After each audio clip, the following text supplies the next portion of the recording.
بسم اللہ الرحمن الرحیم۔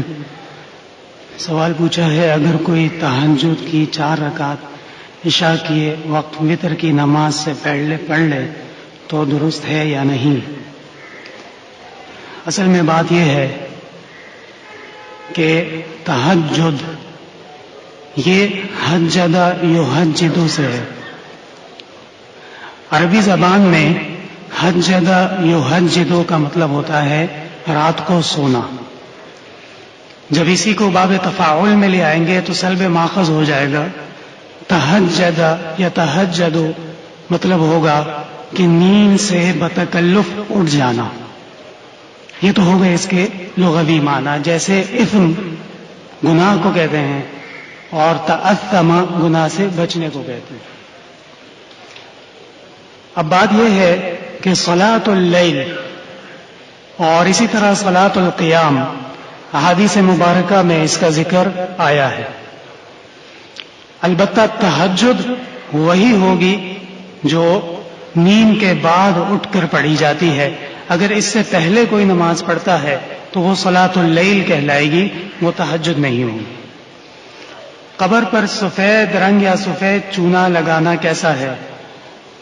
حضرت جابر بن عبداللہ رضی اللہ عنہ حدیث شریف کے راوی ہیں، ابو داؤد اور مسلم دونوں میں، نہا رسول اللہ صلی اللہ علیہ وسلم ان یجسس القبر، آپ صلی اللہ علیہ وسلم نے منع فرمایا ہے کہ قبر پر چونا وغیرہ لگایا جائے، لہذا ممانعت ہونی چاہیے۔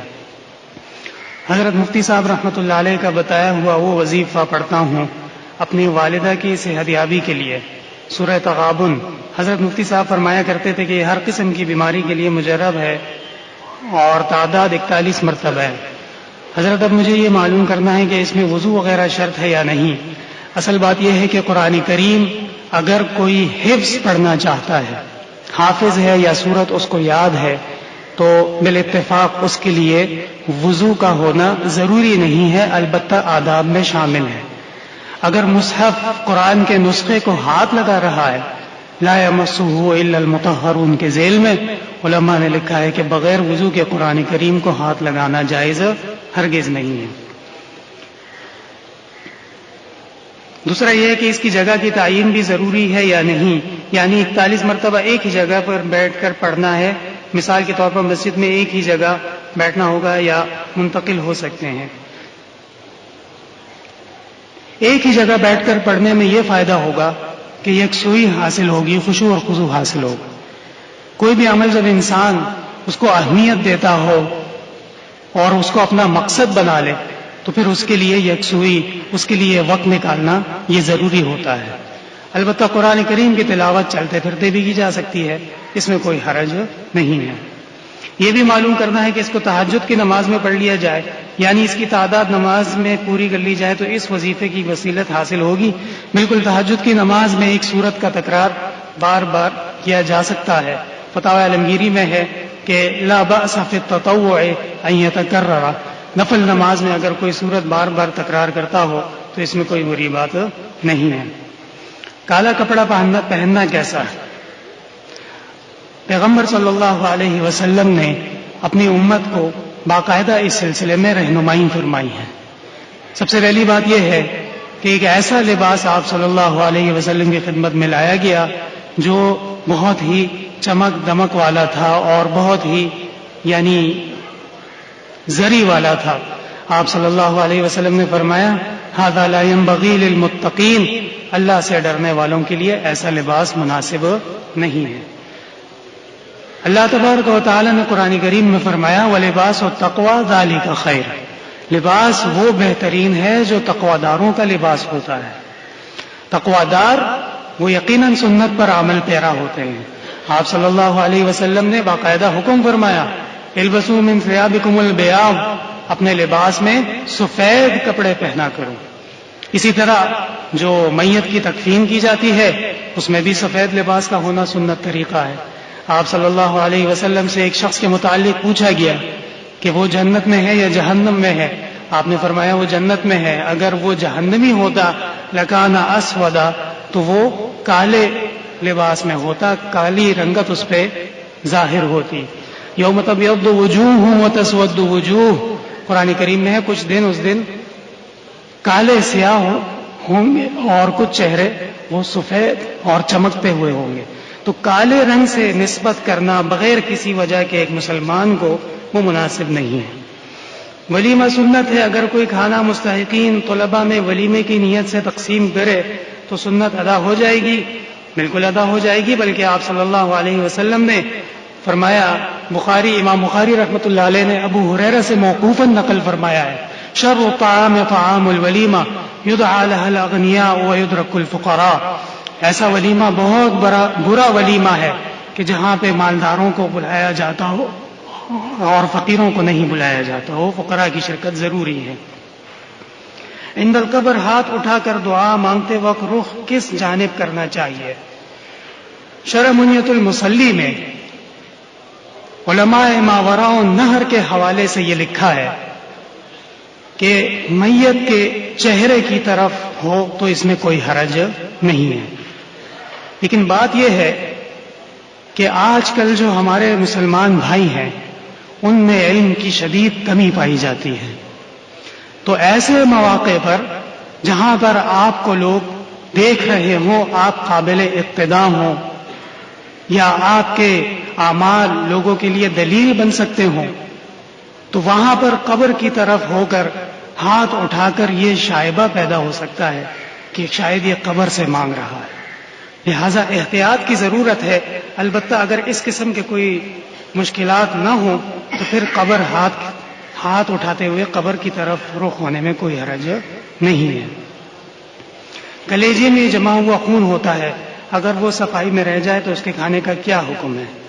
خون جو ہماری امت مسلمہ کے اوپر اللہ تبارک و تعالی نے حرام کیا ہے وہ دم مسفوح یعنی بہنے والا خون ہے.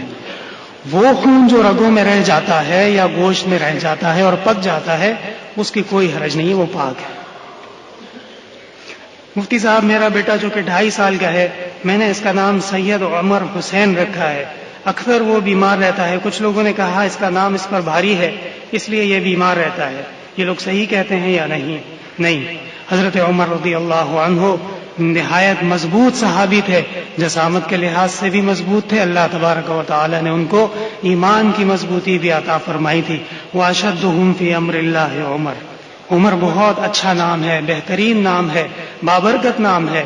آپ اپنا عقیدہ درست کر لیں, بیماری کا آنا جانا یہ اللہ تبارک و تعالی کی قدر و حکم سے ہوتا ہے. عمر نام بہترین ہے. ڈھول باجا بنانے کے لیے چمڑے کا کاروبار کیسا ہے؟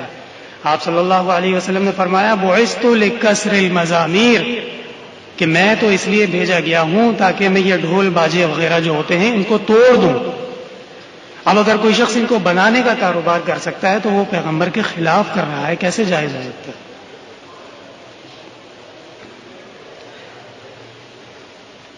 نماز کے درمیان یہ محسوس ہو جائے کہ قطرے نکل گئے ہیں تو کیا کریں؟ نماز توڑ کر وضو کر کے نماز کا اعادہ کریں یا نماز مکمل کر کے وضو کر کے نماز پڑھیں؟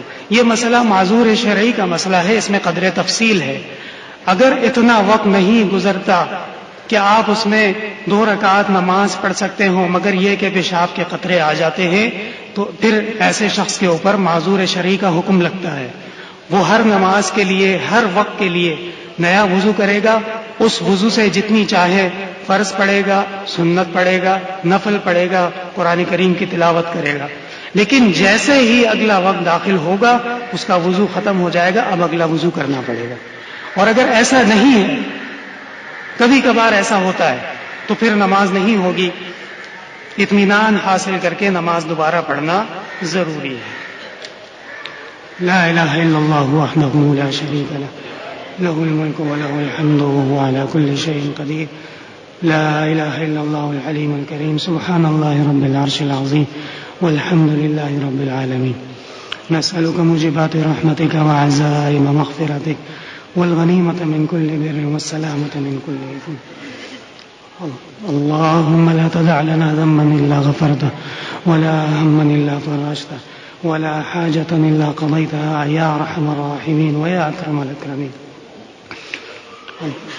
اللهم اهدنا بفضلك فيمن هديت وعافنا فيمن عافيت وبارك لنا فيما أعطيت وقنا شر ما قضيت فإنك تقضي ولا يقضى عليك فإنه لا يذل من واليت ولا يعز من عاديت تباركت ربنا وتعاليت.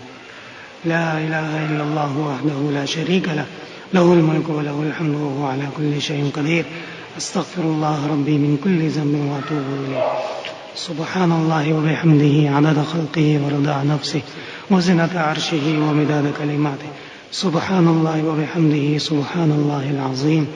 ما شاء الله لا قوة إلا بالله. سبحان ربك رب العزة عما يصفون وسلام على المرسلين والحمد لله رب العالمين. صلى الله تعالى على خير خلقه وعلى آله وصحبه.